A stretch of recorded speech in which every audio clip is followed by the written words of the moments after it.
आजकल ना एक माहौल हो रखा है, कोई भी इंसान जो है, नॉर्मल इंसान भी धर्म की बातें कर रहा है।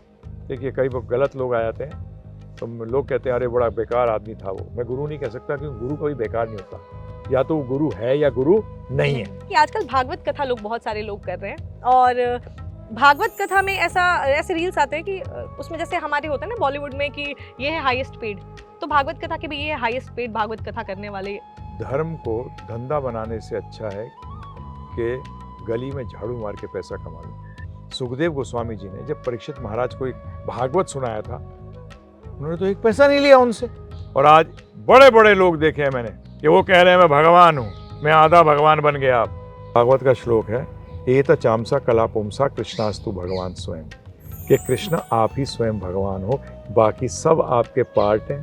और कहा गया है कर्मों का फल मिलना है, ये तो क्या सारे नरक में जाएंगे? देखिए, बोला जो जानबूझ के गलती करता है वो गलती को दोहराता है, और जो गलती से गलती करता है उसको दोहराता नहीं। और ये असली प्रायश्चित है। टॉक्सिक मैरिड लाइफ जिसकी है, अगर कोई चाहे कि मैं इस रिश्ते को नहीं तोड़ना चाहता, उसको ठीक करना चाहता, तो उनको क्या करना चाहिए कि अपने रिश्ते को बचा सके? मनुष्य शरीर प्राप्त किया है तो उसका गोल एक ही है, और वो है अपना हमारी जो संबंध भगवान कृष्ण के साथ हम भूल गए हैं, ध्यान रखिएगा, नया नहीं, हम भूल गए हैं, उसको वापस याद करके स्थापित करना, ये सबका लक्ष्य एक ही है। शास्त्र कहते हैं कि पिता को अपनी सारी संपत्ति लड़की को दान कर देनी चाहिए। लड़की को? हाँ, लड़के को सिर्फ अपनी गद्दी देनी चाहिए। नमस्कार, मैं नेहा राजपूत आप सभी का एबीपी लाइव धर्मा लाइव पर स्वागत करती हूँ। आज हमारे साथ जो गेस्ट मौजूद हैं उनसे आप पहले भी बात कर चुके हैं, पहले भी उनके द्वारा बताई गई बातों को आप सुन चुके हैं और बहुत सारे कमेंट्स भी आए थे, बहुत सारे आपके सवाल भी आए थे। उन्हीं में से कुछ सवालों को मैंने चुन लिया और आज हम उसका आंसर लेंगे धर्म संवाद के इस एपिसोड में। सबसे पहले प्रभु जी, आपका बहुत बहुत स्वागत है एबीपी लाइव पर। धन्यवाद। आज हम बात करेंगे उन टॉपिक्स पे जिसको आपके व्यूअर्स ने, जो आपको बहुत पसंद करते हैं, और कमेंट सेक्शन में लिखा हुआ था कि ये सवाल जब आप आए हमारे पास नेक्स्ट टाइम तो हम आपसे जरूर पूछें। एक सवाल वो सब पे मैं आऊं उससे पहले एक मैं आपसे जानना चाहूंगी, क्योंकि आपसे ना यूथ भी बहुत ज्यादा कनेक्ट करता है और आपकी बातों को सुनता है, तो मैं आपसे एक चीज जानना चाहूंगी कि आजकल ना एक माहौल हो रखा है, कोई भी इंसान जो है, नॉर्मल इंसान भी धर्म की बातें कर रहा है, और धर्म की बातें करना अच्छी बात है, लेकिन क्या होता है कि वो लुक वैसा ले रहे हैं, अधूरी जानकारी के साथ, जैसे किसी संत महात्मा की कुछ 2-4 वीडियो देखी, वहां से ज्ञान लिया और उसके बाद वो वीडियो बना कर और लोगों को पहुंचा रहे। उनका ये मकसद नहीं है कि वो धर्म की बात को आगे फैलाएं, उनका मकसद ये रहता है कि मेरी टीआरपी बढ़े, मेरी वीडियोस पे इतने व्यूज आए, मुझे फिर मेरा फायदा हो, तो वहां पे लालच है। क्या इस तरीके की चीजें सही हैं धर्म को लेकर? मैं कहीं भी चर्चा करता हूँ उससे पहले एक चीज पूछता हूँ, सत्य सुनना चाहते हो या झूठ? और मैं हर बार कहती हूँ सत्य ही। सत्य। और मेरे ख्याल से जितने दर्शक भी हैं वो भी सत्य ही सुनना चाहते हैं, और अधिकतर लोग कहते हैं सत्य कड़वा होता है। चलिए इसी को लेके चलते हैं कि सत्य कड़वा होता है, तो आपके जो प्रश्न का उत्तर दूंगा तो उसमें कई लोगों को ये कड़वा भी लगेगा, परंतु उसके लिए कभी सत्य को छुपाना नहीं चाहिए। क्योंकि यहाँ मैं आपके साथ जो प्रश्न उत्तर में बैठा हूँ, यहाँ कोई टीआरपी बढ़ाने के लिए नहीं बैठा। तो एक्चुअली टीआरपी में फर्स्ट वर्ड होना चाहिए ट्रुथ। ठीक है ना जी? तो आपने जो प्रश्न किया कि लोग अधूरे ज्ञान के साथ, तो एक बहुत पुरानी कहावत है, नीम हकीम खतरे जान। नीम हकीम खतराए जान मतलब अगर आधा अधूरा व्यक्ति से आपने दवाई ली तो खतराए जान मतलब जान को खतरा हो सकता है। एक्चुअली मैं कुछ दिन पहले देख रहा था, मुझे किसी ने एक इंफॉर्मेशन भेजी थी, न्यूज़ भेजी थी कि अफ्रीका के अंदर एक कंट्री है जहाँ की पहले गवर्नमेंट एग्जाम लेती है कि ये व्यक्ति धर्म पे बात कर सकता है या नहीं कर सकता। नाइस। तो आई वाज शॉक्ड कि धर्म पे वो चेक करते हैं कि कोई टॉम डिक एंड हैरी बैठ के धर्म पे बात ना करे। इसीलिए हमारे शास्त्र कहते हैं कि ऐसे व्यक्ति को सुनने से पहले आपको उसका बैकग्राउंड चेक करना चाहिए। जैसे आप किसी कॉलेज में जाते हैं, स्कूल में जाते हैं, तो आप पहले क्या करते हैं? आप उसके बैकग्राउंड को चेक करते हैं कि ये जो टीचर हैं, ये जो स्कूल हैं, ये जो कॉलेज है, ये मान्यता प्राप्त है कि नहीं। आज ये ऊल जलूल कुछ भी बात करते हैं, जैसे आप पहले बता रही थी कि कहीं किसी से सुन लिया और उसको अपना बना के चेप दिया। वो इंडियंस की स्पेशली भी आदत है कि लिखते नहीं है, मेड इन इंडिया कह देते हैं किसी चीज को भी। तो ये इससे धर्म का प्रचार नहीं हो रहा, इससे धर्म को हानि हो रही है। और जो लोग धर्म में विश्वास रखते हैं उनको ऐसे लोगों को रोकना चाहिए, ऐसे लोगों की टीआरपी नहीं बढ़नी चाहिए। यदि ऐसे लोगों की टीआरपी बढ़ती है तो उसका मतलब एक रॉन्ग मैसेज जा रहा है। जो व्यक्ति पहली बार सुन रहा है या दूसरी बार सुन रहा है, जो नया है, उसके पास क्या होगा बताइए आप मुझे? वो जो रॉन्ग इन्फॉर्मेशन, वो गलत इंफॉर्मेशन जब लेगा तो एक चीज ध्यान रखिएगा कि जब कोई गलत चीज ले लेते हैं उसके बाद उसको हटाना बहुत मुश्किल हो जाता है। अगर बच्चे को शुरू से सिखाया जाए 2 दूनी 5, 2 दूनी 7, ऐसा सिखा दिया जाए उसको बचपन से, और उसको कोई रोके ना टोके ना कि गलत क्या है, और उसको बोला जाए 40 साल की उम्र में 2 दूनी 4 होते हैं, उसको कितना मुश्किल होगा उसको ठीक करना। और धर्म के मामले में, वैसे तो किसी विज्ञान के मामले में भी, धर्म भी विज्ञान है, किसी भी विज्ञान के मामले में आपको रोकना चाहिए। ऐसे व्यक्ति नहीं बोलें, उनसे पूछना चाहिए तूने कहां से सीखा, आप कैसे बोल रहे हैं। आज सोशल मीडिया में यही तो प्रॉब्लम है, कोई भी कुछ भी बकवास करता है और सब लोग उसको एक्सेप्ट करते हैं, और फिर आके हमसे बहस करते हैं कि हमने तो देखो जी वहां सुना था। जैसे आपके सीरियल्स जो आ रहे हैं जिसके अंदर ये माइथोलॉजी इसको कहते हैं, वो माइथोलॉजी वैसी बात तो मिथ है नहीं, इन लोगों ने उसको मिथ बना दिया। जो बनाने वाला है उसको धर्म से कोई मतलब है ही नहीं, उसको तो पैसे कमाने हैं। तो मेरा अनुरोध यही है समझ से कि बेसिकली कृपा करके, ये एक जन्म का सवाल नहीं है, इससे एक जन्म नहीं बिगड़ेगा, इससे अनंत जन्म बिगड़ जाएंगे। पुनर्जन्म सनातन धर्म जो फॉलो करता है, जिसको कि आज आप हिंदू कहते हो, उसका पहला सिद्धांत है कि जब तक मुक्ति नहीं मिलेगी तब तक आपको जन्म लेना पड़ेगा बार बार। अब बताइए, आप किसी से रिश्ता स्थापित करते हैं उससे पहले कितना टटोलते हैं, कितना जानने की कोशिश करते हैं। अगर आप पार्टनर लेते हैं किसी को, चाहे वो मैरिज के रूप में पार्टनर हो, बिजनेस के रूप में पार्टनर हो, आप पहले चेक करते हो, ठोक बजा के देखते हो। परंतु धर्म के मामले में क्या करते हो? वो अंधा विश्वास हो जाता है लोगों को। यही तो विश्वास अंधा है, परंतु विश्वास तो अंधा तो अंधा ही है, अंधा ही है। वो तो क्या बोले उसके बारे में। तो इसलिए ऐसे लोगों को, इसमें उनका तो गलती है, परंतु उनसे बड़ी गलती है जो उनका टीआरपी बढ़ा रहे हैं। देखिए, कई गलत लोग आ जाते हैं तो लोग कहते हैं अरे बड़ा बेकार आदमी था वो। मैं गुरु नहीं कह सकता, क्योंकि गुरु कभी बेकार नहीं होता, या तो वो गुरु है या गुरु नहीं है। दे कांट भी। देखिए, डायमंड जो होता है ना, डायमंड है, नकली डायमंड क्या होता है? नहीं होता। या तो डायमंड है या डायमंड नहीं है। इसलिए हमारे गुरु महाराज श्रील प्रभुपाद जी कहते थे या तो गुरु है या नहीं है। गलत गुरु नहीं होता, रॉन्ग डेफिनेशन। तो ऐसे लोगों को आप प्रमोट करेंगे तो आपको प्रॉब्लम आएगी, आपका जीवन बर्बाद हो जाएगा। यानी लोगों को रोकना चाहिए। यस, लोगों को नहीं देखना चाहिए, ऐसे लोगों को चेक करना चाहिए।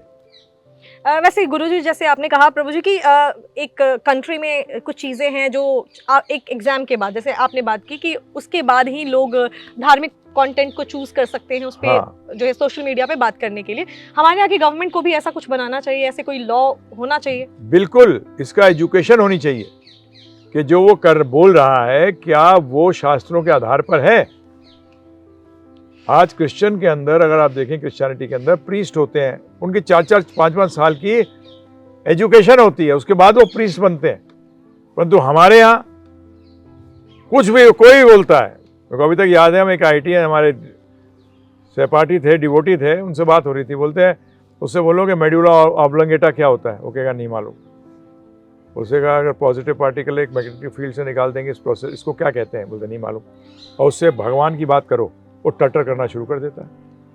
आपने कहाँ सीखा, आपने कहाँ पढ़ा, क्या आपने इसको ज्ञान को एक सिस्टमेटिक तरीके से लिया, क्रमबद्ध तरीके से लिया, तब वो एजुकेशन बनता है, तब आप उसको अपने जीवन में लगा सकते हैं। तो इसलिए ये भी होना चाहिए, ये भी चेक होना चाहिए। पहले आप स्टूडेंट रहे कि नहीं रहे, टीचर बन गए, उनसे पूछो भाई सीखा कहाँ, खुद से। वो कहते हैं ना आपे गुरु आपे चेला। मैंने अभी भागवत से भी हम बात कर रहे थे, तो मैंने भागवत को पूछा आपका गुरु कौन है, उसने आपका नाम लिया।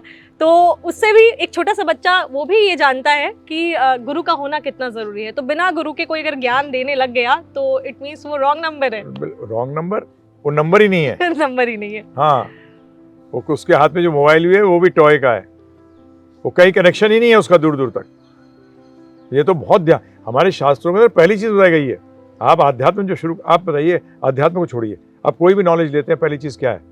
बुक्स नहीं है, ध्यान रखिएगा, बहुत इंपॉर्टेंट चीज है। बुक्स तो मार्केट में भी है, फिर आप स्कूल कॉलेज क्यों जाते हैं, टीचर के पास क्यों जाते हैं? बुक्स आपको रटाती हैं, टीचर आपको समझाता है, इसीलिए टीचर की इंपॉर्टेंस है और कोई इंपॉर्टेंस नहीं है। Books are available in the market, market में बुक्स हैं, तो फिर गुरु क्यों आए भाई? कई लोग पूछते हैं गुरु क्यों? गुरु भावार्थ बताता है, किताबें शब्दार्थ बताती हैं। तो आपको क्या समझना पड़ेगा? शब्दार्थ इंपॉर्टेंट है कि भावार्थ इंपॉर्टेंट है? भावार्थ इंपॉर्टेंट है। तो इसीलिए अगर आप कोई रील ऐसी देखते हैं जिसमें आपको लगता है कि पहली तो ऐसी चीज, जैसे प्रभु जी ने कहा कि पहले कोशिश करें कि उन लोगों को इग्नोर करें जो आपको, जिनका कोई बैकग्राउंड नहीं है, जिन्होंने इसकी पढ़ाई नहीं की है, तो पहले आप इग्नोर करें। और ये आपसे ही शुरुआत हो सकती है। हम गवर्नमेंट से हर चीज़ को गवर्नमेंट पे डाल देते कि सरकार कोई रूल बनाए, लेकिन शुरुआत पहले आपसे हो सकती है। तो आप ये ज़रूर शुरू करें। बाकी एक और सवाल है प्रभु जी, इसी से थोड़ा सा मिलता जुलता है, सोशल मीडिया की ही बात कर रहे हैं, तो पहले मैं ये सवाल लेती हूँ, फिर आपने एक बहुत अच्छी बात पुनर्जन्म से जुड़ी हुई कही है, तो मैं उस पर आऊँगी। तो सवाल मेरा ये है कि आजकल भागवत कथा लोग, बहुत सारे लोग कर रहे हैं, और भागवत कथा में ऐसे रील्स आते हैं कि उसमें जैसे हमारे होते हैं ना बॉलीवुड में कि ये है हाईएस्ट पेड, तो भागवत कथा के भी ये है हाईएस्ट पेड भागवत कथा करने वाले। तो ये चीज़ें हो रही हैं, धर्म के लिए लोग ऐसी ऐसी वीडियोस बना रहे हैं। तो क्या गलती हमारे उन कथा जो कहते हैं उनकी है कि वो इतनी मांग कर दे रहे हैं कि लोगों को ऐसा मुद्दा मिल जा रहा है कि वो वीडियो बनाए, या फिर वो लोगों की सोच है कि जो उनको गलत तरीके से आंक रही है? इसमें गड़बड़ क्या है बताऊं। एक हमारे गुरु महाराज भक्ति वेदांत स्वामी ठाकुर श्रील प्रभुपाद जी, गुरु महाराज भक्ति सिद्धांत महाराज, उनको कहते थे शेर गुरु। वो मिन्स नहीं करते थे वर्ड्स। उन्होंने एक ऐसी लाइन कही है, ये जितना आप पूछ रहे हैं ना, 1 मिनट में समझ जाएंगे सब। उन्होंने कहा, धर्म को धंधा बनाने से अच्छा है कि गली में झाड़ू मार के पैसा कमा लो। ये एक लाइन, सारा आंसर इसी में आता है कि मंदिर को, धर्म को पैसा कमाने की जरिया मत बनाओ। इससे अच्छा ऑनेस्टली क्या करके, झाड़ू मार के मेहनत करके अर्थात मेहनत करके पैसा लाओ। You are will be better off. दूसरा गलती पैसा देने वालों का। आज कोई बोलता रहे मुझे 10 लाख दो, मत दे कोई, क्योंकि हमारे गुरु महाराज श्री प्रभुपाद जी भी कहते थे, आप भागवत करेंगे, भगवत गीता करेंगे, आप जो भी आध्यात्म कार्य करेंगे, आप चार्ज नहीं कर सकते। जब हम को कई बार लोग पूछते हैं, हाँ जी फोन आता है कि हम ये कराना चाहते हैं, कितना पैसा लेते हैं? बोलते हम नहीं लेते पैसे, हम तो सिर्फ आने जाने का खर्चा दे दीजिए, बाकी जो आपकी इच्छा हो देना, नहीं इच्छा हो मत देना। तो हमारे पास दोबारा नहीं आते हो, बोलते ये तो बड़ा चीप है। ये तो बड़ा चीप है। और चीप में क्या मिलता है? देखिए जी, हमें पूरा यकीन है कि हमें मृत्यु के बाद जवाब देना है। अगर कोई सनातनी है या इस्लाम का है या क्रिश्चियनिटी का है, हर धर्म में ये क्लियर है कि you will have to give, you are responsible for your acts. आप जो करते हो वो मृत्यु के समय आपको चेक किया जाएगा। मुझे लगता है ये सब के सब जो लोग हैं ये इस बात को नहीं मानते। चार्ज नहीं करना चाहिए। अभी भी हैं लोग ऐसे, सारे भागवत कर्ता जो करते हैं सबको मैं अगर कह दूंगा तो मुझे अपराध हो जाएगा। पर चक्कर क्या होता है कि 99% जब ऐसे हो तो 1% बेचारा इसी में खो जाता है। हमें से भी लोग पूछते हैं आप लेते नहीं हैं। मैंने देखिए शास्त्र बताते हैं ब्राह्मण जो है उसको दान पे जीना चाहिए, क्षत्रिय को टैक्स से, वैश्य को प्रॉफिट से और शूद्र को सैलरी से। इस तरीके से अपना जीवन निर्वाह करना चाहिए। अब दान में तो आप नहीं बोल सकते ना इतना दीजिए। मैंने आपसे तो नहीं कहा कि आप इंटरव्यू लेंगे तो इतना पैसा लूंगा तब मैं इंटरव्यू दूंगा, बिल्कुल भी नहीं। तो हम कहीं भी नहीं। जब कई बार लोग हमसे कहते हैं जब आप पॉपुलर नहीं हो रहे, क्योंकि लोग दे सी यू विद योर प्राइस। आपने जो कहा जितना प्राइस होगा उतना श्रेष्ठ है, ये कहाँ कह दिया, किसने कह दिया आपको? ये अध्यात्म में कहा। सुखदेव गोस्वामी जी ने जब परीक्षित महाराज को एक भागवत सुनाया था, उन्होंने तो 1 पैसा नहीं लिया उनसे। हैं ये, और ये पता नहीं उनको उन्हीं की किताब को यूज कर रहे हैं और धनाधन पैसे के चक्कर में लग रहे हैं। अरे एक मिनट पता लग जाती है जब वो कहे कि इतने पैसे चाहिए, चीटर है, चीटर है। स्पष्ट शब्दों में कह रहा हूं कि वो चीटर है, वो मूर्ख बना रहा है। क्यों आप इस चक्कर में पड़ रहे हैं?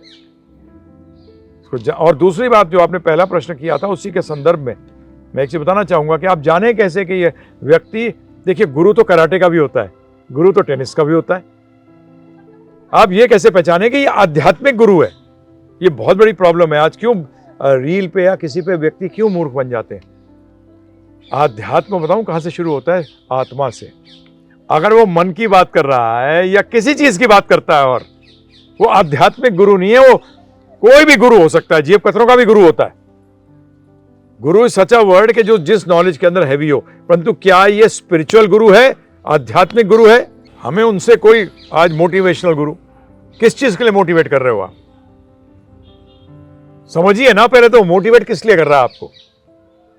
कहता है सबके सब सीईओ बन जाएंगे। सीईओ कितने होते हैं कंपनी के अंदर? एक ही होता है। बाकी सब फेलियर है। क्या आप समझ नहीं सकते इस बात को? ये इसलिए मूर्ख बन रहे हैं कि उनको पता नहीं कि उनको चाहिए क्या।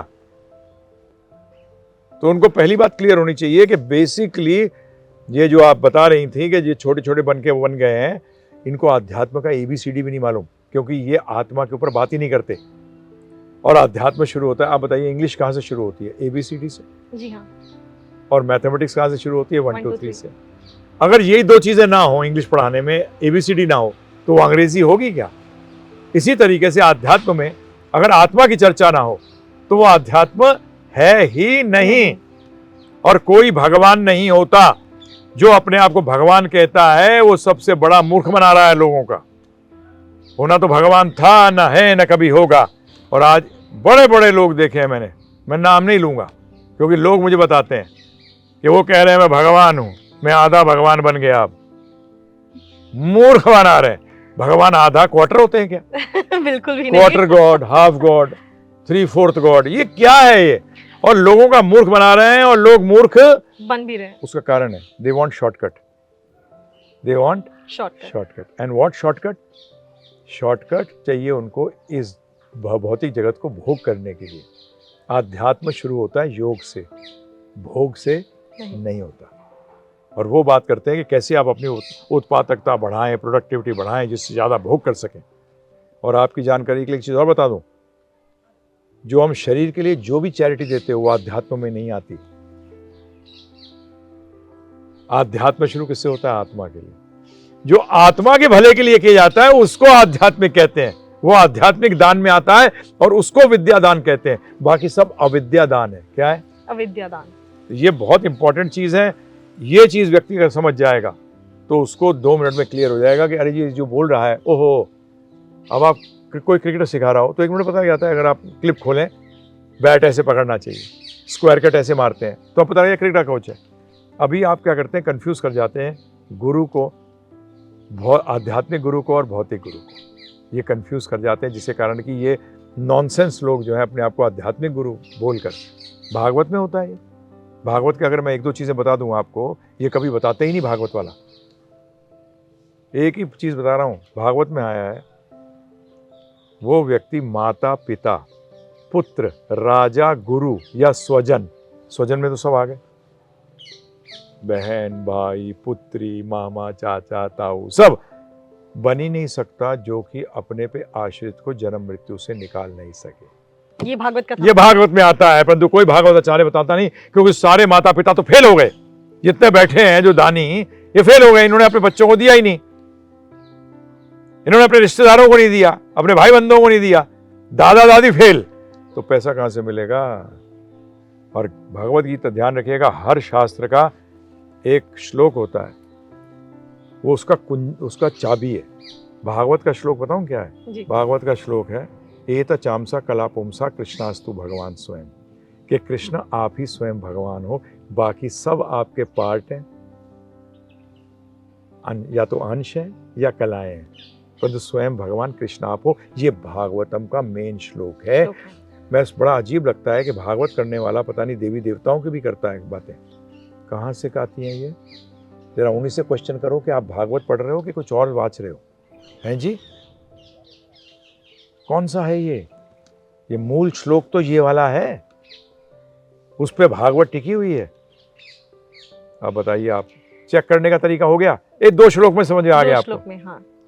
लेकिन एक चीज और पूछना चाहूंगी मैं प्रभु जी की, बहुत सारे लोग भागवत, जैसे कहते हैं आजकल ब्रांड लॉन्च हो रहा है, वैसे हाँ। हर दिन मार्केट में कोई न्यू बाबा आ जा रहे हैं। हाँ। अच्छी बात है, धर्म की बात करनी चाहिए, लेकिन कभी कभी क्या होता है ना कि जैसे आपने कहा कि गलती लोगों की भी है, उनको सही पहचान नहीं हो रही है और हर किसी को भगवान का दर्जा दे रहे हैं जो नहीं देना चाहिए। तो मैं ये आपसे जानना चाहती हूँ कि बहुत सारे लोगों को जो कुछ क्वेश्चन थे ऐसे कि भागवतम और भगवत गीता दोनों का डिफरेंस भी बहुत सारे लोगों को नहीं पता है। अगर आप थोड़े शब्दों में ये भी बता दें ताकि लोगों को क्लियर हो जाए। 99% को नहीं मालूम। मुझसे भी बात करते हैं, वो कई बार भगवत गीता को भागवत गीता कहते हैं।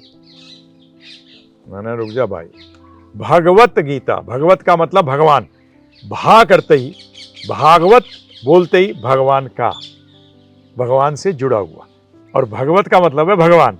तो भगवत गीता भगवान द्वारा बोली गई है।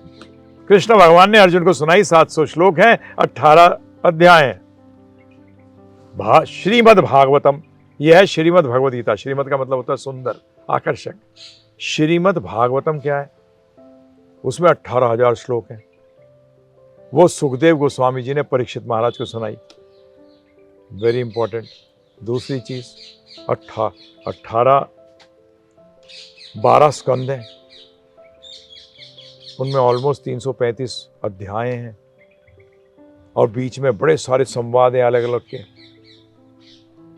तो श्रीमद् भागवतम भगवान के बारे में है, भगवान के भक्तों के बारे में, और भगवत गीता भगवान से स्वयं आई है, और उसमें 700 श्लोक, 18 अध्याय, वहाँ 12 स्कंद, 18,000 श्लोक।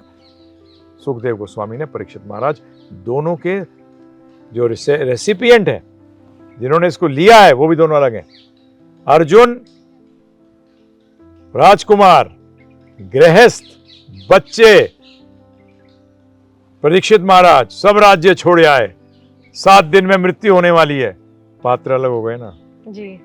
और पात्र से पता लगता है कि आप जब इस स्टेज पे आ जाओ कि मैं सब चीज से विरक्ति ले ली, तब भागवतम समझ में आएगी। जब भागवतम समझ में आएगी। एक व्यक्ति आए मेरे पास, मैंने 108 भागवत कराए हैं, मैं 108 में परीक्षित महाराज रहा हूं, तो मैं थोड़ा मुंह फट हूं। मैंने पूछा, मेरे जिंदा कैसे हो, मरे नहीं अभी तक? तो मुझसे पूछता क्या मतलब? मैंने परीक्षित महाराज तो 7वें दिन शरीर त्याग दिया था उन्होंने। मैंने आपने तो 108 बार सुनने के बाद भी नहीं त्यागा। तो उन्होंने कहा इसका मतलब क्या है? मैंने मतलब ये है, जिसने भागवत सुनने के बाद उसकी भौतिक आसक्ति खत्म हो जानी चाहिए, अर्थात मर गया ना। ये भी तो एक डेथ है। अरे आप किसी के साथ रिश्ता रखते हैं और उससे रिश्ता तोड़ देते हैं, डेथ हो गई ना रिश्ते की। हुई क्या?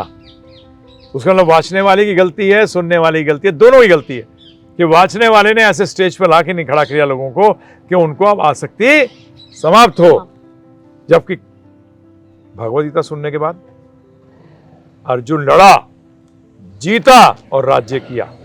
तो ये किसके लिए एप्लीकेबल हुई? आम लोगों के लिए, हम जैसों के लिए, जो गृहस्थ हैं, जो जीवन की लड़ाई लड़ रहे हैं। तो इसीलिए परंतु भगवद गीता पे कोई लेक्चर नहीं करते, डरते हैं, क्योंकि उसमें सिर्फ फिलॉसफी है, कहानियां नहीं है। इसीलिए भागवत लोग ज्यादा क्यों, अरे नाचेंगे कूदेंगे। अरे मैंने कहा, जब परीक्षित महाराज को सुनाई गई थी सुखदेव गोस्वामी, तो लगातार सुना रहे थे। वहाँ नाच गाने कहाँ थे? ये तो सीरियल बना देते हैं उसका, नाच गाने, शादी करा रहे हैं। और उसमें गुरुजी, मैं बीच में आपको इंटरप्ट कर रही हूँ, लेकिन उसमें अपना भी थोड़ा सा मसाला ऐड हो जाता है, क्योंकि मैंने कहीं कहीं देखा है कि अपना एक पूरा वो अपना तरीका डाल देते हैं। हाँ हाँ, सबके अपने हैं, सबके। मजा तो ये हो गया कि भागवत जो अच्छा गा लेता है ना, वो भागवत आचार्य बन जाता है। अधिकतर, सारे नहीं है ऐसे। अच्छा वाला जो होगा ना, माता जी आपको बता रहा हूँ एक चीज, अच्छे वाले को सुनोगे, वो ये गाना फाना कुछ नहीं करेगा, वो आपको भागवत सुनाएगा। वो भी हैं, क्योंकि अगर मैं बोलूँ सारे ऐसे हैं तो मेरे से अपराध होगा। सारे ऐसे नहीं हैं, वो भी ऐसे हैं जो ये गाना वाना शादी में पता लगा साड़ियाँ लेके आओ जी, हैं जी, ये लेके आओ, वो लेके आओ, सोना लेके आओ, रुक्मणी जी पहनेंगी, हैं? अच्छा, कौन है रुक्मणी, बताना जरा, किसको पहनाएगा भाई? मैं तो स्पष्ट आदमी हूँ, सनातन धर्म का आज बेड़ागर इसीलिए हुआ है, इन लोगों ने सब सत्यानाश मारा है। और हम पब्लिक, जो पब्लिक है, आम जनता, इनको संभालना पड़ेगा।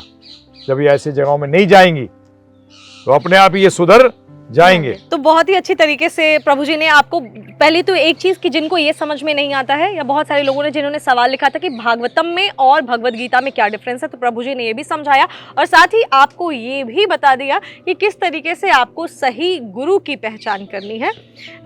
एक सवाल जो भी हम बात कर रहे थे उसी से निकला, पुनर्जन्म की आपने बात की। तो प्रभु जी, मैं आपसे जानना चाहूँगी, ऐसा तो दुनिया में कोई नहीं है जो जिसने कुछ ना कुछ पाप नहीं किए हैं, और कहा गया है कर्मों का फल मिलना है। सारे पापी हैं क्या? सारे जाएंगे, जो बोलते हैं नरक में जाएंगे, तो क्या सारे नरक में जाएंगे? नहीं, देखिए, इसको जो लॉ ऑफ कर्मा है उसको बड़ा अच्छी तरह सेट किया हुआ है। जब व्यक्ति बहुत ज्यादा पाप कर देता है ना, तब प्रॉब्लम आती है, ग्रे एरिया में नहीं आती। और भगवत गीता में भगवान ने कहा है योग क्षेम में वहाम्यहम। उसका अर्थ क्या है? उसका अर्थ यह है कि जो तूने अच्छा किया है, भक्ति करिए, क्योंकि कर्म भी 3 प्रकार के, वो आप मुझसे कभी फिर चर्चा करिएगा, जरूर, ठीक है ना? क्योंकि वो जानना जरूरी है कि एक्शन है ऑल्सो 3 टाइप्स, 3 प्रकार के एक्शन होते हैं। तो जो कर्म है, तो अगर उसने, भगवान कहते हैं जो तूने भक्ति करी है उसकी मैं रक्षा करूंगा, जो कमी रह जाएगी उसको मैं पूरी कर दूंगा, जो कमी रह जाएगी उसको मैं पूरी कर दूंगा। दूसरी चीज़ क्या कही उन्होंने कि अगर व्यक्ति कोई भक्ति के रास्ते पे चल रहा है और गलती से उसको गलती हो जाती है तो उसको फिर भी साधु मानो, क्योंकि गलती से गलती हुई है। और गलती से गलती का मतलब क्या होता है? एक होता है जानबूझ के गलती करना, एक होता है गलती से गलती हो जाना। तो हमारे गुरु महाराज श्रील प्रभुपाद से पूछा कि इन दोनों का भेद कैसे करेंगे? बोला जो जानबूझ के गलती करता है वो गलती को दोहराता है, और जो गलती से गलती करता है उसको दोहराता नहीं। और ये असली प्रायश्चित है।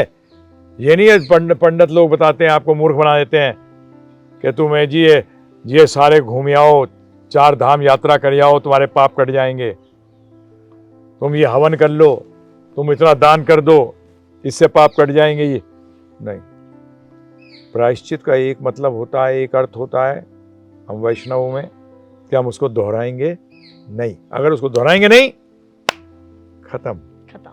तो बताइए कितना इजी है।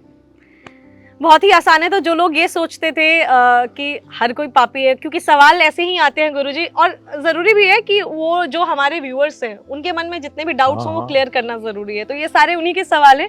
एक चीज़ और मैं आपसे जानना चाहूँगी, जैसे आपने योनियों की 84 लाख योनि कही जाती है, तो क्या हर इंसान जो है, जैसे कहते हैं अच्छा कर्म करोगे तो फिर इंसान में ही पैदा होगे, अच्छा कर्म नहीं करोगे तो कोई जानवर या पशु पक्षी या कीड़े मकोड़े बन जाओगे? तो क्या ऐसा होता है कि अच्छा कर्म करो तो वापस से आप इंसान में ही पैदा होते? हाँ जी, सबसे बड़ी बात यह है कि पहली बात तो अभी ये इतना शॉर्ट में बता नहीं सकते, अच्छे और बुरे कर्म का अर्थ ही नहीं जानते 99%। लोग कहते हैं किसी का बुरा मत करो, मैंने झूठ बोलते हो। जिन्होंने, मैं पहले लेता हूँ नौकरी वालों को, जब आपने नौकरी में गए, आपने आसपास इंटरव्यू के अंदर पूछा सबके घर में रोटी पक रही है? नहीं पूछा ना।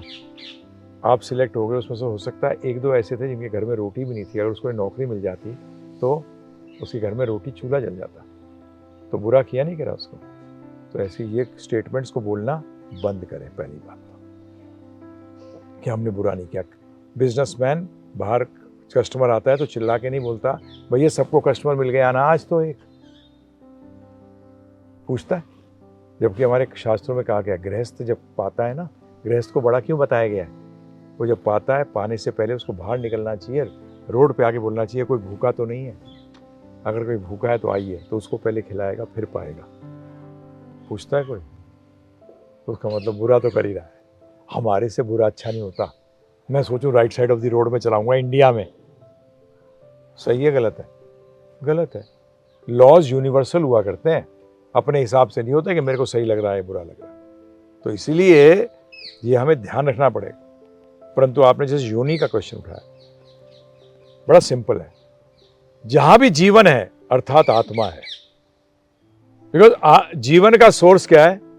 आत्मा। रोशनी है तो उसका सोर्स होगा, राइट?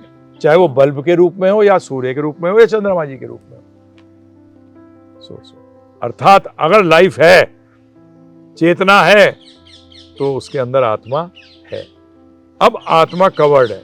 अब आपके जैसे बड़ा अच्छा उदाहरण दिया करते थे हमारे गुरु महाराज कई लोग वेस्ट इंडिया में पता नहीं अभी कुछ इतने पागल नहीं हुए लोग, वेस्टर्न में है, वो समुद्र में जाते हैं तैरने वाले, बोलते हैं यार निकलना क्यों पड़ता है बाहर यहाँ से, क्या बोलते हैं, मैं इसी में पड़ा रहना चाहता हूँ। तो भगवान कहते हैं मनुष्य शरीर में तो नहीं रह सकता, तू एक काम कर, मछली बन जा। क्या बन जा? मछली बन जा। इच्छा पूरी कर रहे हैं भाई भगवान, आपने इच्छा करी। कई लोग वो हैंड ग्लाइडिंग करते हैं कि हम उड़ते रहे, हम नीचे क्यों आते हैं। बोले चिंता मत कर, गिद्ध विद्ध बना दूंगा, ईगल बना दूंगा। वो ज्यादातर क्या रहता है, ऊपर ही रहता है, थोड़ी देर के लिए नीचे आता है, फिर ऊपर चला जाता है। तो ये बताइए हमारी इच्छा पूर्ति के लिए क्यों नहीं बनी है? कभी आप टेक्निकली सोचेंगे ना, इसको लॉजिकली सोचेंगे, बोले यार बात तो सही है, सही है, मैं सिर्फ नॉनवेज खाना चाहता हूँ, बेटा उसको पकाना पड़ेगा, तेरे दांत भी नहीं बने उसके लिए, कच्चा नहीं खा सकेगा। तो एक काम कर, चक्कर में पड़ता है, शेर बन जा, फाड़ के खाए इमीडिएटली। प्रभु जी मतलब ये पढ़ रहा था मैं, वुल्फ था ना, वो वुल्फ या हाइना जो बताया था, मैंने बताया था वुल्फ, शॉक्ड हो जाओगे। पता है वो लाइफ में सिर्फ एक के साथ मेट करते हैं सिर्फ, अगर वो मर जाए ना पार्टनर तो दूसरे के पास नहीं जाते, और वो कभी मरा हुआ शिकार नहीं खाते, वो स्वयं मारते हैं और खाते हैं। ऐसी शेर है। तो भगवान कहते हैं यार शेर घास खाना चाहे तो भी नहीं खा सकता, तो प्योर बनना नॉनवेज, पकाने वकाने का चक्कर भी करता है, खुद मार खा। तो बताइए कहाँ गलत है? वो सही है, लेकिन क्या ये हमारे कर्मों पे आधारित है या फिर हमारी इच्छाओं पे? देखिए इच्छा से कर्म बनता है। कहाँ से कर्म बनता है? सोच से। तो सोच का मतलब इच्छा से। जब इच्छा बहुत प्रगाढ़ हो जाती है उसको कहते हैं लोभ, वो बेसिकली एक्शन में प्रवर्तित हो जाती है। तो वो एक्ट जैसी किया। कलयुग में एक प्लस पॉइंट है, मानसिक जो पाप हो वो एक्सेप्टेड नहीं है, उसको माफ कर देते हैं। परंतु अधिकतर क्या होता है, आप सोचने के बाद मनन करने लग जाते हो, और जैसे ही मनन करने लगे वो एक्शन में आएगा ही आएगा। और एक्शन में आते ही वो रजिस्टर हो जाता है। तो जब भी आप देखोगे, कुत्ता भी है, कुत्ते में नहीं देखा आपने एक चीज, एक कुत्ता तो अरबापति के घर में पैदा होता है और एक कुत्ता रोड पे है। उसको तो पता लगा वो खाना मिल रहा है, जो कि पता लगा इंसानों को नहीं मिल रहा, परंतु है तो कुत्ता ही।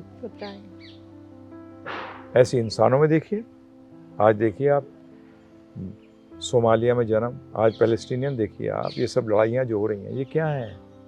इन लोगों का पता लग जाए कि पुनर्जन्म होता है, जो फैक्ट है, तो किसको कौन मारेगा, कौन किसको मारेगा, उसको वापस उस साइकिल में आना पड़ेगा, वो भी मरेगा। जब काली माता के सामने जब बकरा भी चढ़ाते हैं ना, वेदों में है ये, तो उसमें एक वर्ड आता है मामसा, कि हे बकरे अगले जन्म में तू मैं बनी और मैं तू बन के मुझे काट लियो। ब्राह्मण बताता नहीं है ये, क्योंकि वो भी खाता है बदमाश। अगर वो बताए कि ऐसा तू रेडी है करने के लिए, आर यू रेडी, तो यस, काटो, अगले जन्म में ये बनेगा तू और तू बनेगा ये और कटेगा। आज ये पता लग जाए, वायलेंस खत्म हो जाए दुनिया में, क्योंकि every person is responsible for it act. This is what Karma है, और इसके हिसाब से आपको अलग अलग योनियाँ। और परंतु एक चीज़ ध्यान रखिएगा, आपने जो प्रश्न किया है इसका उत्तर भगवान ने दिया है। भगवान ने कहा कर्म की गति का मतलब रिजल्ट समझना नेक्स्ट टू इम्पॉसिबल है, क्योंकि हम लोग सब ग्रे एरिया में ज़्यादा है। कोई व्यक्ति दुनिया में नहीं है जिसने सिर्फ पाप किए, और कोई व्यक्ति दुनिया में नहीं है जिसने सिर्फ पुण्य करे। ग्रे एरिया है, इसलिए कई फिलॉसफी जो दुनिया की वो फेल हो जाती है। कैसे फेल हो जाती है?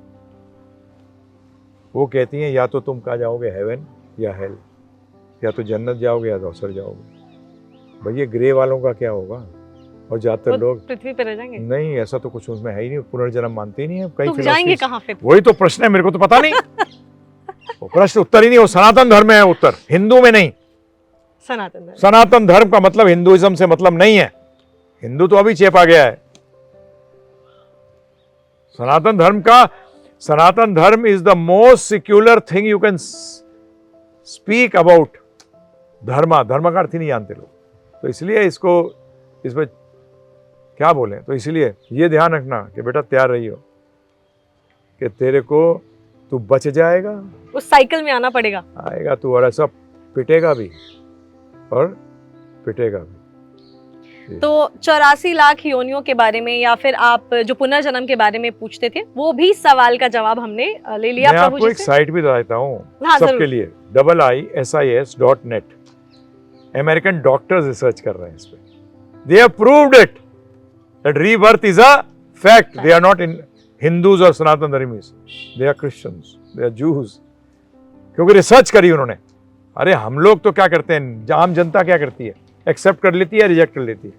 थोड़ा समय निकालो, साल 2 साल उनके साथ लगो, रिसर्च करो, या फिर उनकी बात मान लो जो उन्होंने रिसर्च किया है।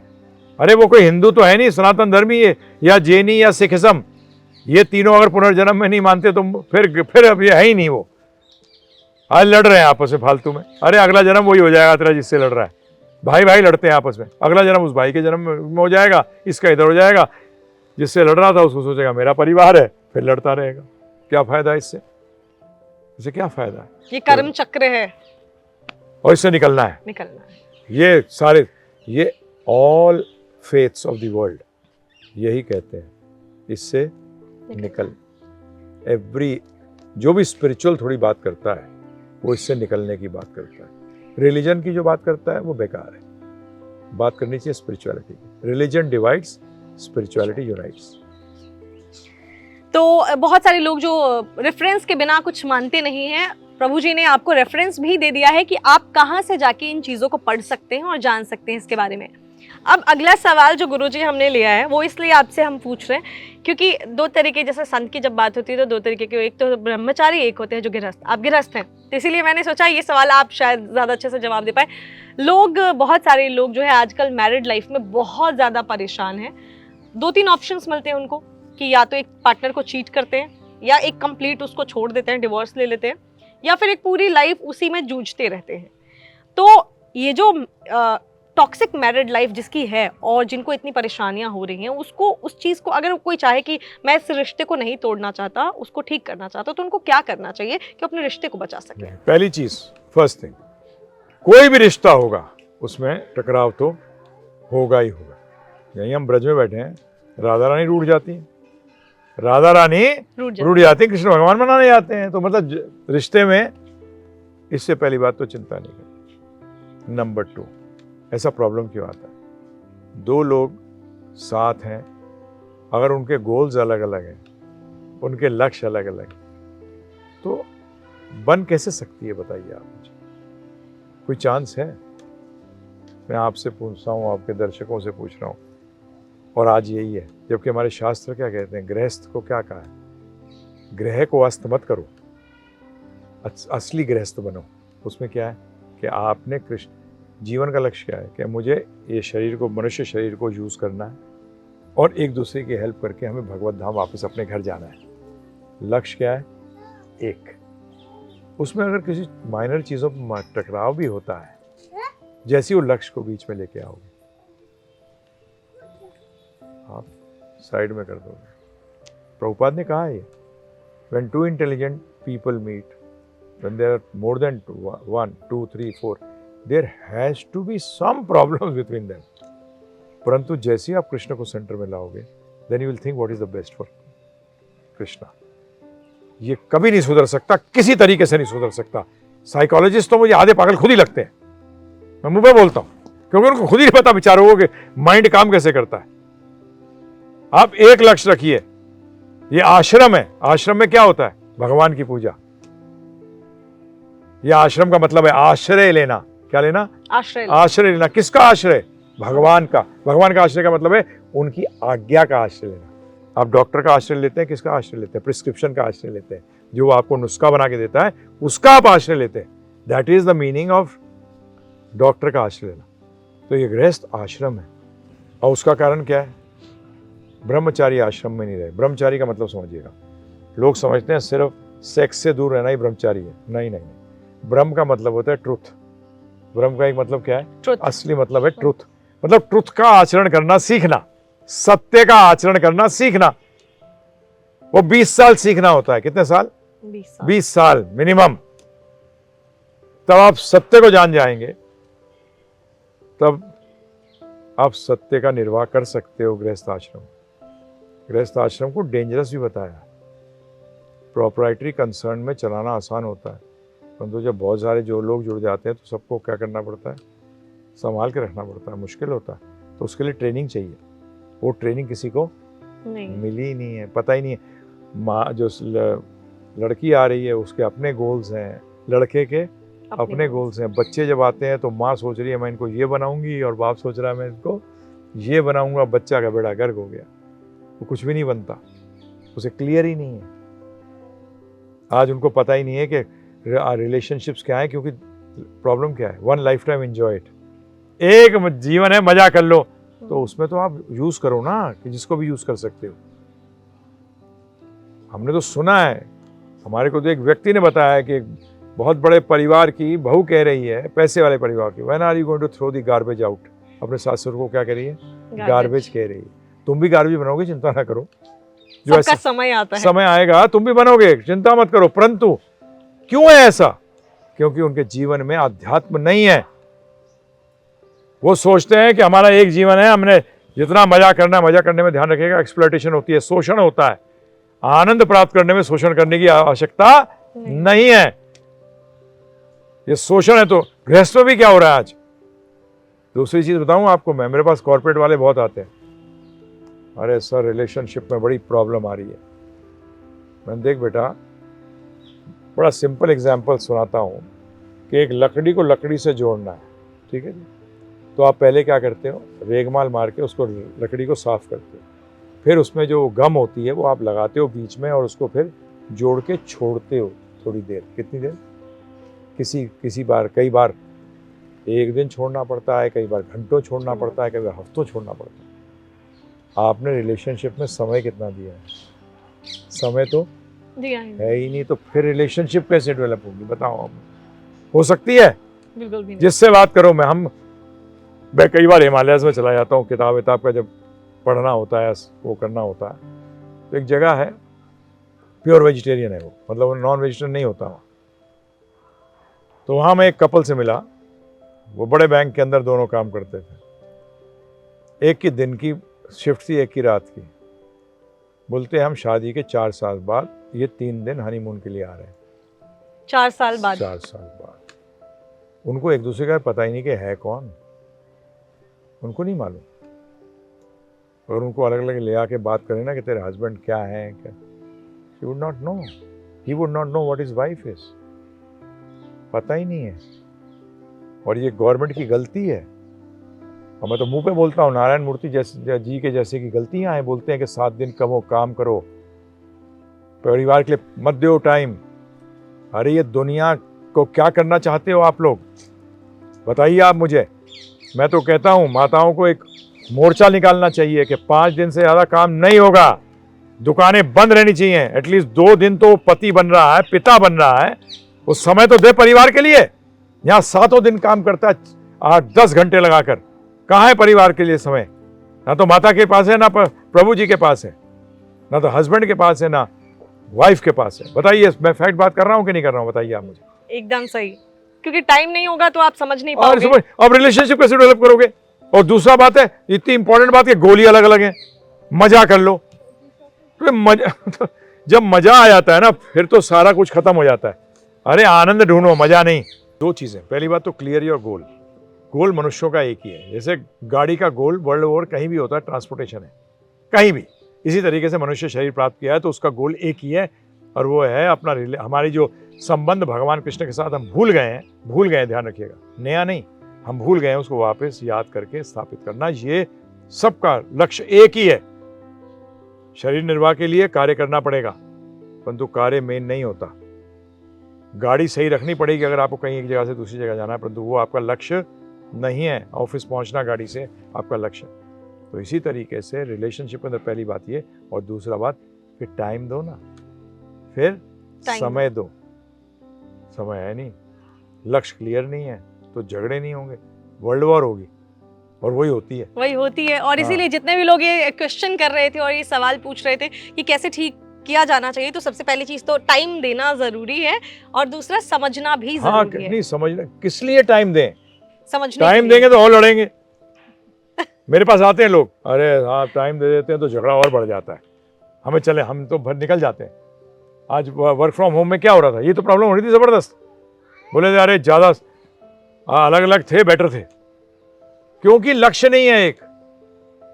लक्ष्य जब तक एक नहीं होगा, आप टाइम क्या जाओ मत बाहर, लड़ाइयां दबा के होंगी, फिर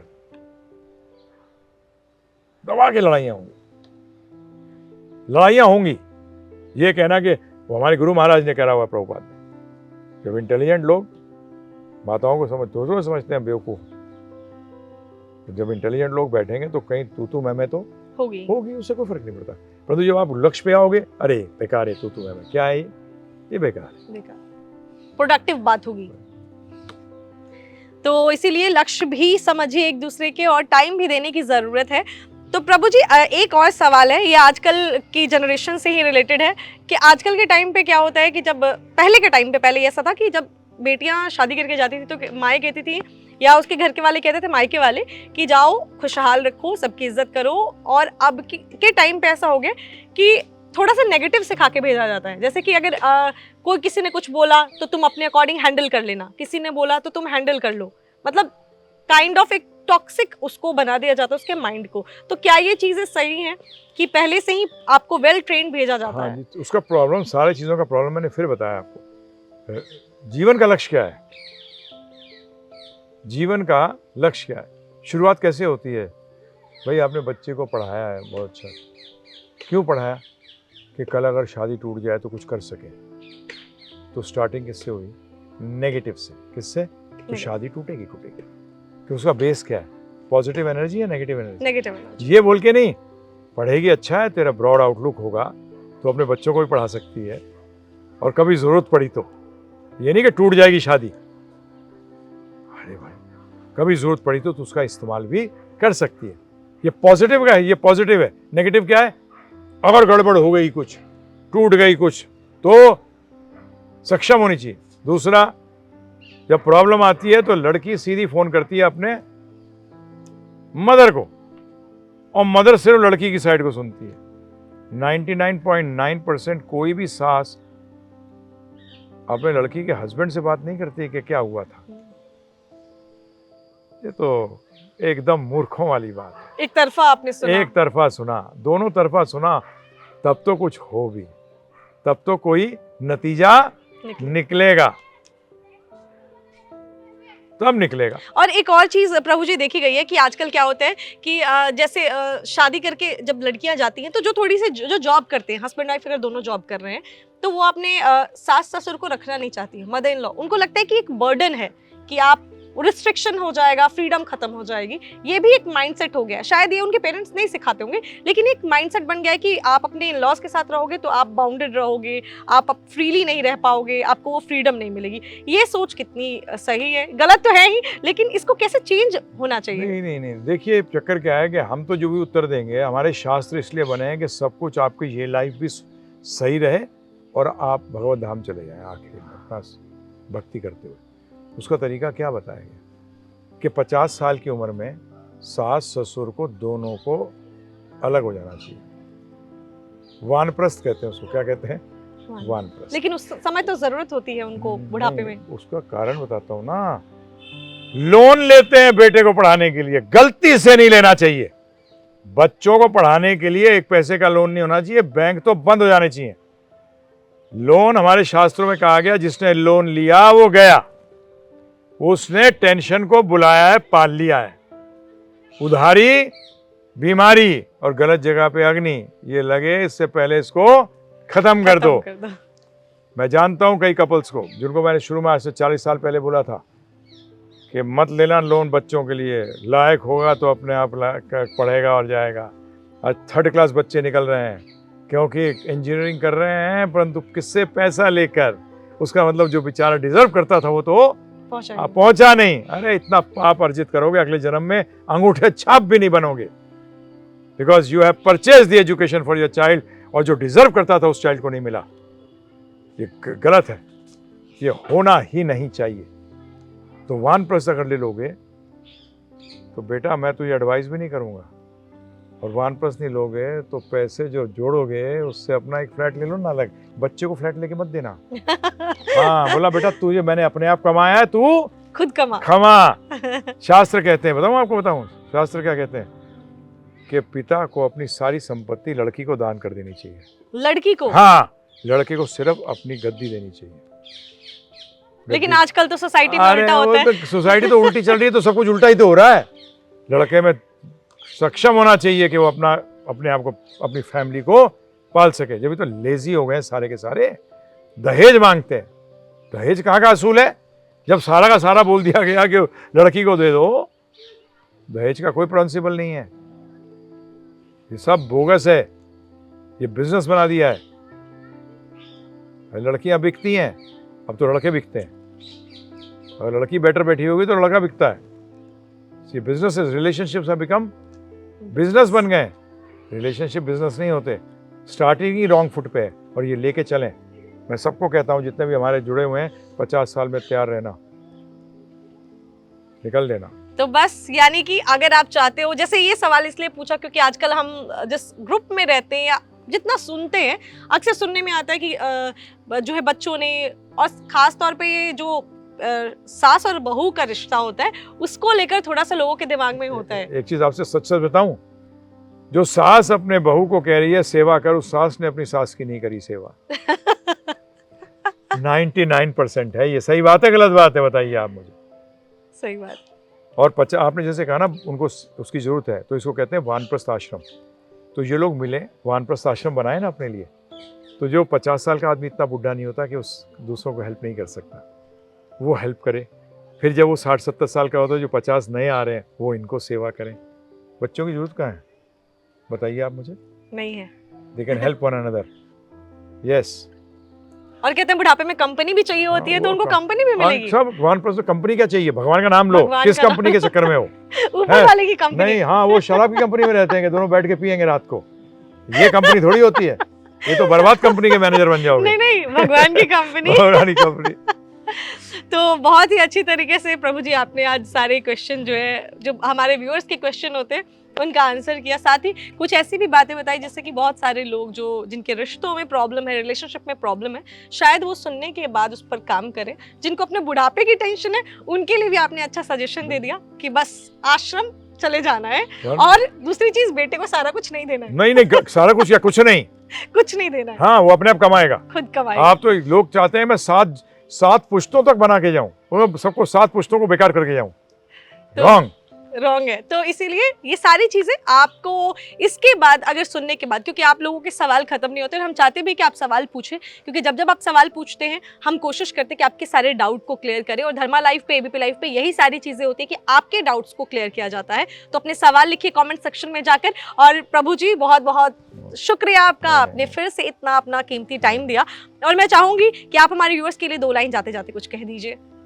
हम तो आपसे अनुरोध यही करते हैं कि आप भगवदगीता जानिए, और उसको जानने के लिए फ्री में givegita.com पे जाइए, नॉलेज लीजिए। जो मैं बात कर रहा हूँ ना, कई चीज़ों का सुधार होता है और कई चीज़ों को फेंकना पड़ता है। तो हमारे भी जीवन के अंदर, जैसे अभी आपसे जो बुजुर्गों की बात हुई, 50 साल में, आप बताया, मैंने एक बार बोला है ये, 50 साल में अगर वो रिटायर हो जाते हैं ना, बच्चे को नौकरी भी मिल जाएगी। 50 साल के बाद जब वो नौकरी करते रहते हैं 65 साल तक, तो क्या होता है, बच्चा 25 साल के अंदर तैयार हो गया नौकरी के लिए। 15 साल ऐड कर दीजिए उसमें, कितने साल का होएगा? 40 साल में पिताजी रिटायर हुए, 40 साल में इसको नौकरी नहीं मिलेगी। पिताजी ही अपने बेटे की नौकरी खा जाते हैं, पिताजी ही अपने बेटे की नौकरी खा जाते हैं। अनएम्प्लॉयमेंट खत्म हो जाएगी। Everyone will get employment, because 65 साल 70 साल तक काम कर रहा है, बच्चे की नौकरी खत्म, वो खुद ही खा गया अपने बच्चों की नौकरी। सही बात है गलत बात है? बताइए। सही बात है। तो यही मैं सबको कहना चाहता हूँ। मैंने खूब देखा है इस चीज़ को, मैंने खुद समझा है, सोशियोलॉजी को स्पेशली स्टडी किया इसीलिए कि समाज का भला कैसा हो सकता है। और उसका एक ही तरीका है कि आपको आध्यात्मिक जीवन अपनाना पड़ेगा, और कोई तरीका नहीं है। और आप ट्राई करके तो देखिए, रिजेक्ट मत करिए और एक्सेप्ट भी मत करिए। आप givegita.com पे जाइए, givegita.com पे जाइए, फ्री में 13 घंटे डाउनलोड करिए। जैसे आपने प्रश्न किए, आप प्रश्न कर सकते हैं हमसे भी, कोई चार्ज नहीं है, फ्री है। और यहाँ पे ज्ञान के लिए कोई भी चार्जेस नहीं लगते नहीं, हैं। तो आप जो भी सवाल लिखेंगे हम अगली बार फिर से गुरुजी का समय लेते रहते हैं हम, और मैं इनको फिर से थैंक यू कहूँगी क्योंकि ये समय देते भी रहते हैं हमें, हम बच्चे हैं आपके, तो इसीलिए। तो मिलती हूँ आपसे किसी अगली वीडियो में कुछ और खास जानकारियाँ लेकर, तब तक देखते रहिए धर्मा लाइव।